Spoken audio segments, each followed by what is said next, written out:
The Straw Hat Pirate's ship is free-falling into the sea. Witnessing this, Brogy and Dorry are extremely excited. Meanwhile, the crew members above, like Usopp, are praying for a safe landing. But the real danger is now coming from behind. Although Atlas sacrificed her life to buy time, she still couldn't stop Nusjuro. At this moment, Vegapunk is talking about how, before his death, Pirate King Roger said his treasure was hidden in the sea. He called on everyone to go find that treasure. This statement was not merely meant to encourage pirates, but it also carried a deeper meaning. The scene shifts to a certain sea, where Shanks's pirate crew is watching Vegapunk's video and looking sad. Their captain has also drunk himself unconscious on the spot. The pirate world is in extreme chaos at this moment, and the same goes for Buggy's base. The crew members are praising Buggy as a great captain, along with his great ambition to find the One Piece. The Marines have also received this news. They think if they can find the One Piece treasure first, the age of pirates will end. But if they act carelessly, it will lead to unpredictable consequences, and no one will be able to protect the people anymore. The genius scientist believes that the fate of the world will be handed to whoever holds the One Piece treasure, which also means that in the future, pirates will control the world. Vegapunk's statement shocked everyone everywhere. They feared their countries would also sink into the sea later. Meanwhile, the pirates are excited about what Vegapunk just said. They want to set sail to find the One Piece immediately. Even the criminals imprisoned in jail are interested in the statement that pirates will rule the world. The wardens try to turn off Vegapunk's broadcast, but fail. Back to Kobe, after hearing the statement from the genius scientist, he recalls an image of himself and Luffy at 17 years old. At that time, Luffy said that he would become the Pirate King, a title for the one who holds everything in the world. At that time, Kobe was extremely surprised, but now he wants to stop Luffy's dream of finding the One Piece. At Buggy's place, he is still being cheered on by his subordinates. They want their captain to rule the world. He then signals everyone to be silent and says, "I don't want a world ruled by me alone. It should be a world for all of us." Hearing this, everyone is moved. They all continue to cheer Buggy, saying they will go with him anywhere, even if it's hell. Hearing this, Buggy also seems happy, but immediately after, he is asked by Crocodile to sit down for an important conversation. At the same time, Captain Devon and Van Augur have contacted Teach to inform him that the pirate Caribou wants to meet. If they want, they can kill him right now. Hearing this, Caribou begs to speak directly. He is sure to provide important information that will satisfy Teach. Teach agrees after hearing him, but warns that if his information does not exceed expectations, he will be killed. Back to the Gorosei. To stop Vegapunk from speaking further, Warcury used his fangs to pierce through the Iron Giant's body. The broadcasting device inside was also damaged by the strong impact. Just as Vegapunk said something, the video stopped completely, which shocked people all over the world.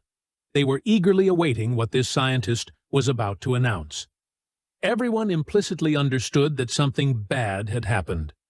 The Iron Giant was defeated. Only then did the Gorosei feel at ease because the broadcast had stopped completely. Their next target is the pirates trying to escape.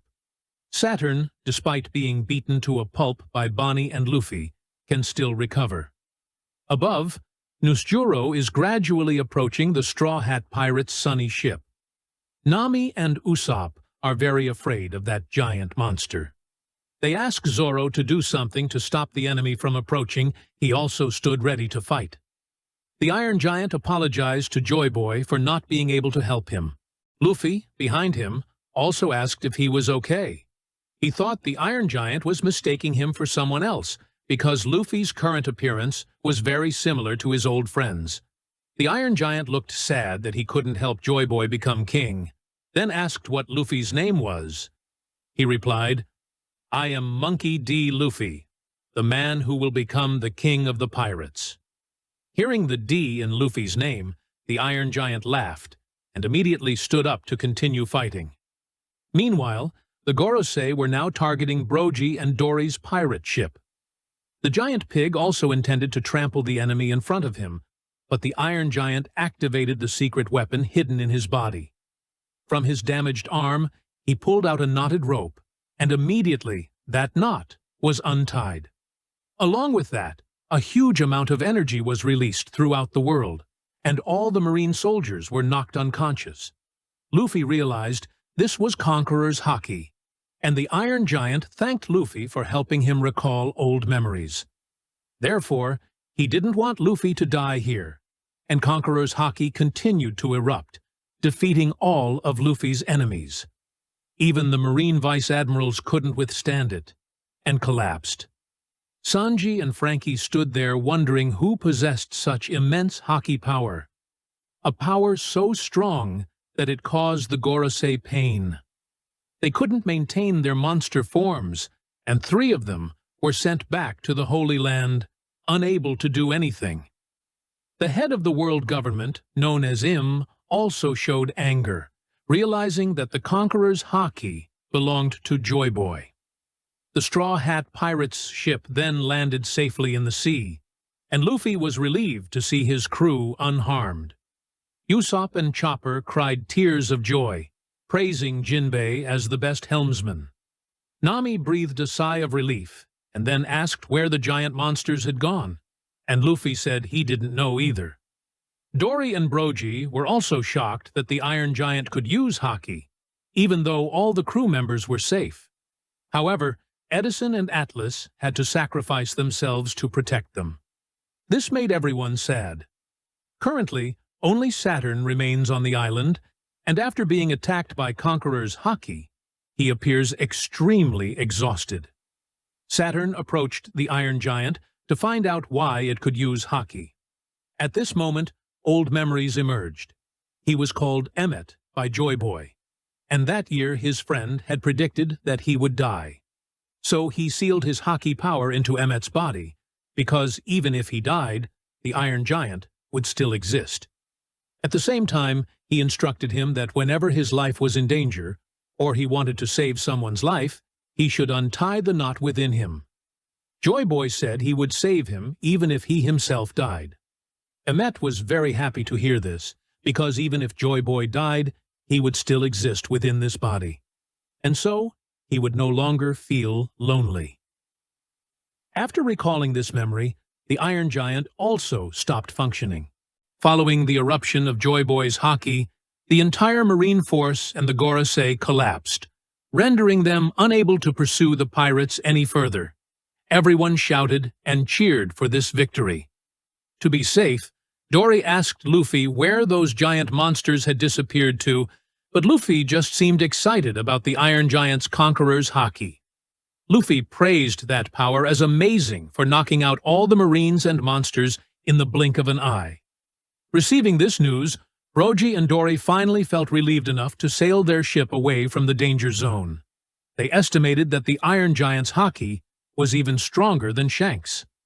Meanwhile, on the marine ship, Seraphim S. Snake was calling on the soldiers to set her free. She wanted to chase after Luffy before he could escape. However, upon hearing Luffy's words of gratitude towards the Iron Giant, she felt happy that her beloved was safe. The Straw Hat captain sent his thanks to Emmet and bid him farewell. Just like that, the captains of the 2 pirate crews sailed out to sea while the enemy was unconscious.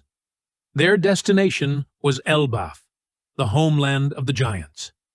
Nami and Brook were overjoyed to see Luffy return, but immediately after, he collapsed from exhaustion and fell from the sky.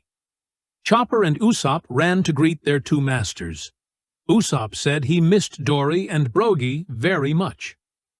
The giant warrior pirates asked the Straw Hats to keep up closely as they were about to speed up. Immediately, Jinbei set the ship to full speed to follow. Finally, Luffy and his crew escaped the world government's encirclement. At the same time in the sky, Journalists working at Morgan's headquarters were brainstorming how to write great articles for the coming days. The recent news they received was all shocking. Morgan's ordered his subordinates to create sensational headlines about a terrible future for this world, based on what Vegapunk had previously announced. Hearing this, Vivi called him a scumbag for trying to use his articles to cause panic among the people. Morgan's pointed straight at her face, demanding she stay out of his business, and even threatened to expose Vivi's location since the government was currently hunting her. However, Vivi was not afraid. She called Morgan's a fraud, claiming that smart people would not be fooled by his lying articles. Seeing them argue so intensely, everyone had to intervene. Morgan's was furious, but could do nothing. He thought about the world sinking into the sea and felt delighted. Since he is a bird, it felt as if his era was approaching. The journalists planned to release shocking articles such as Trafalgar Law's battle against Blackbeard, the battle between Shanks and Kid, and the news that Luffy had murdered Vegapunk. The scene shifts to Sentomaru, who was using a small boat to leave the island. On the marine battleship, Kizaru looked sadly at what remained after the battle. The damage to the Marines was immense. At Marine headquarters, Fleet Admiral Akainu was also contacting them to ask what happened. He demanded someone explain the situation, but no one picked up, making him think everyone was dead. Kizaru then picked up the phone, stating that everyone was currently unconscious, and according to his calculations, it would be a long time before they woke up. Hearing this, Akainu was furious, asking if Saint Saturn was safe and if the fugitives had been caught. Kizaru remained silent. Akainu accused Kizaru of slacking off. This accusation touched the Admiral's current pain. He screamed in tears, asking his colleague on the other end if he had ever killed his best friend with his own hands. Kizaru completely lost his composure, shouting for Akainu to come and see the situation for himself, calling him a damn brat. Hearing his colleagues weeping, Akainu understood the gravity of the situation and apologized. Old memories resurfaced. The first time Kizaru met Vegapunk, he was surprised by the scientist's large head. Since that day, they began working together. The genius scientist showed his friend the blueprints for Egghead Island. Vegapunk affirmed he would create the future of 500 years later and asked for Kizaru's help. Thus, in the following times, the Admiral always came to assist Sentomaru and Vegapunk in completing the Island of Dreams. Those were perhaps their happiest days, but today he was forced to kill his best friend. Back to Sanji, he looked at Vegapunk's corpse and wondered what his previous words meant.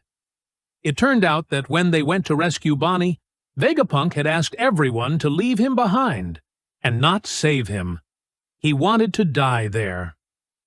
Returning to the time before, Shaka accidentally discovered something unusual and reported it to Vegapunk. The energy usage for the Seraphim was increasing. Pythagoras realized someone had falsified the data, indicating that someone was stealing the Mother Flame. All parameters were sophisticatedly faked, making them unable to realize it sooner. Initially, they thought Lilith was the thief, but since the three in the room had alibis, they had to investigate the other four. A few days later, Pythagoras revealed the culprit was York. Her images on the surveillance cameras were all fake. They discovered a conversation between York and the Gorosei, revealing Vegapunk's research on the Void Century. Furthermore, the Lulusia Kingdom had been completely destroyed. Vegapunk realized the stolen energy was the cause. The world government had used an ancient weapon to wipe out Lulusia. He blamed himself for creating the Mother Flame, leading to York's betrayal. Knowing he would be eliminated by the government, Shaka urged Vegapunk to flee. However, he refused, knowing it was impossible. At the very least, he wanted his death not to be meaningless. Vegapunk wanted to reveal secrets to the whole world. He apologized to Shaka and Pythagoras for implicating them, but both accepted the sacrifice because we are one. In the following days, Vegapunk continued to act as if he didn't know about York's betrayal. The three of them secretly recorded a message for the world and hid the broadcast device inside the Iron Giant, Emmet. To prevent York from finding out, they erased part of their memories regarding York's betrayal. However, Vegapunk left a note to remind himself after the memory wipe. Trust in yourself and be ready to die. That was why he asked Sanji not to save him, as his death would trigger an event helping their side achieve victory. Back to the present on the sea, the giant pirate crew was drinking and celebrating. Remembering Vegapunk's final words, Sanji felt a wave of sadness. Vegapunk had entrusted his faith to the Straw Hats, hoping they would claim the One Piece, because they were the ones who deserved it. After escaping the pursuit of the world government and the Gorosei, the members of the Straw Hat crew did not seem happy at all. According to Frankie, the reason for Luffy's depression was Vegapunk's death. They should have been able to throw a celebration party after successfully escaping.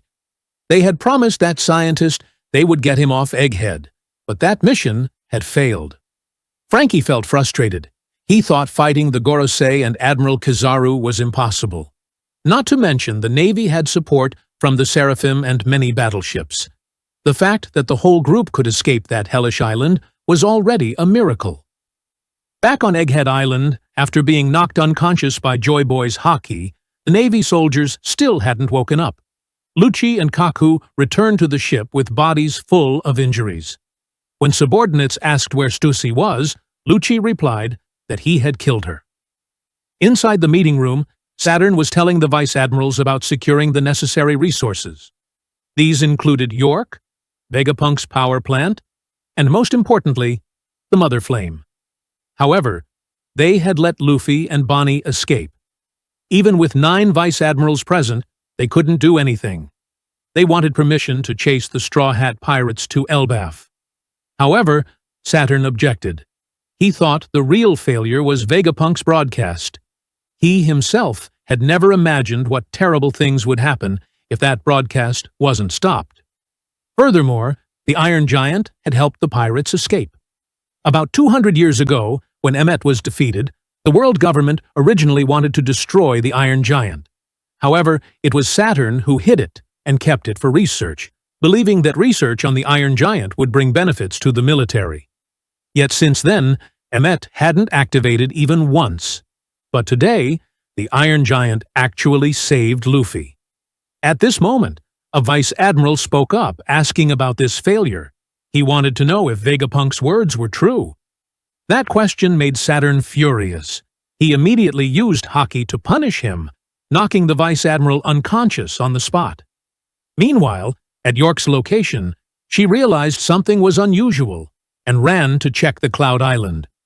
The cloud-making factory was operating at full capacity. York realized the person doing this was Edison. She used a gun to shoot at the Cloud Island, but couldn't stop it from flying up. Meanwhile, at the Holy Land, Mary Joyce, the people living there were panicking over Vegapunk's words. Although the world sinking into the sea wouldn't affect this place, food would run out. Currently, their food stores were completely empty. Many had to starve, and they all appeared angry, blaming the commoners and wanting to punish them unreasonably. At the Gorosei's room of authority, a surprise guest arrived to meet the 4 leaders. Garling said he had just received orders. Hearing his tone, the other 4 felt annoyed. They demanded Garling maintain proper etiquette, as they were the leaders. But the old man said that from now on, Vegapunk York would be under his direct command, and he himself had been assigned the position of warrior god of science and defense. This was the role Saturn was holding, so the other 4 understood that Garling was the new member of the Gorosei. At the same time, something extremely terrible happened to Saturn. His body started feeling pain, and he screamed. The vice admirals witnessing this didn't understand what was happening. His aged body began to burn with blue flames. He realized this was punishment from Lord Imu, and begged. A red eye appeared, questioning Saturn why he let Joyboy escape. Before he could answer, his body exploded. The vice admirals were blown away. They couldn't believe their eyes as Saturn's body was now just a dry skeleton. The scene shifts to Edison. He wasn't dead, but had safely guided the Cloud Island away from Egghead. Surprisingly, the other versions of Vegapunk, despite being dead, still retained their memories. Everyone thought Vegapunk was dead, so now Edison and the other versions could travel the world freely.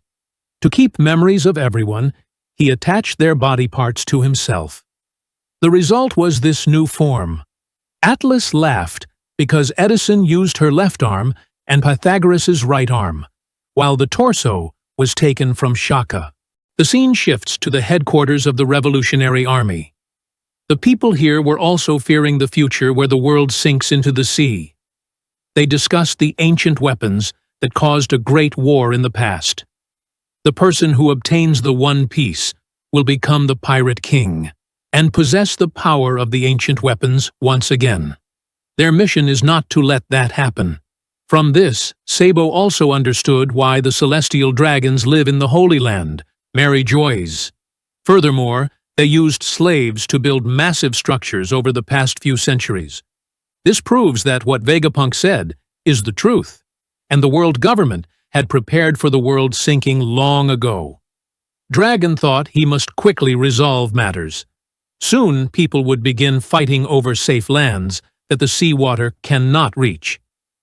Back on the giant pirate's ship, thanks to Chopper's care, Lilith woke up. Sanji immediately ran over to check her condition.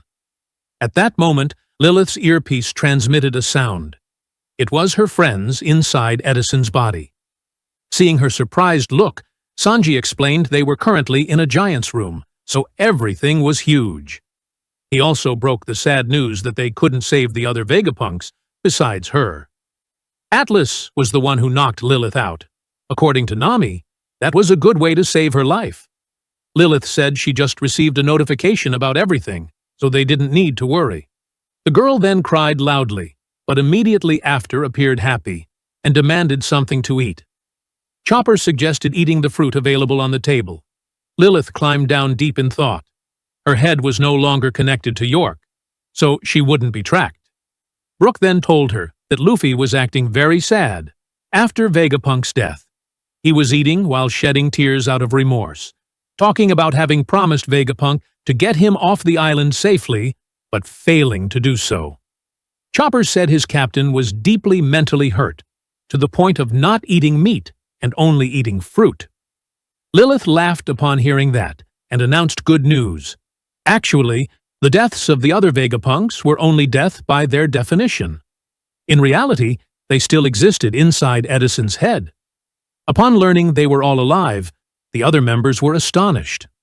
Brook thought they had turned into ghosts and felt scared. Sanji thought a skeleton like him shouldn't be afraid of ghosts. Luffy, upon knowing Vegapunk still existed, became overjoyed. Chopper also cried tears of joy. Immediately, Luffy rushed out to where the giants were drinking and thanked everyone for their help. Brogy and Dorry asked their friend if he wanted to party. This time, Luffy was no longer sad, so he agreed. Seeing everyone so happy, Usopp called Zoro and the others onto the giant's ship to drink. Seeing a large piece of meat in front of them, Bonney, Chopper, and Luffy immediately jumped in to eat. The giants promised that when they arrived at Elbaph, they would treat them to even more delicious food. Robin had also recovered by now. Chopper ran to her and was hugged by Robin. She said if they went to Elbaph, she might meet Saul. This was her wish. The giants were talking about how the person who finds the One Piece will rule the world. They wondered who would become the Pirate King. Luffy, upon hearing this, claimed he would become the Pirate King. He jumped up holding a cup of alcohol and declared, "Even if the giant pirates become my enemies, I will still become the Pirate King." Just like that, all Straw Hat members clinked glasses to celebrate. Bonney also recalled the image of Kuma. After so many incidents, father and daughter could finally be together. She saw her father's face smiling contentedly and felt very happy. This was Kuma's greatest wish when he was still human.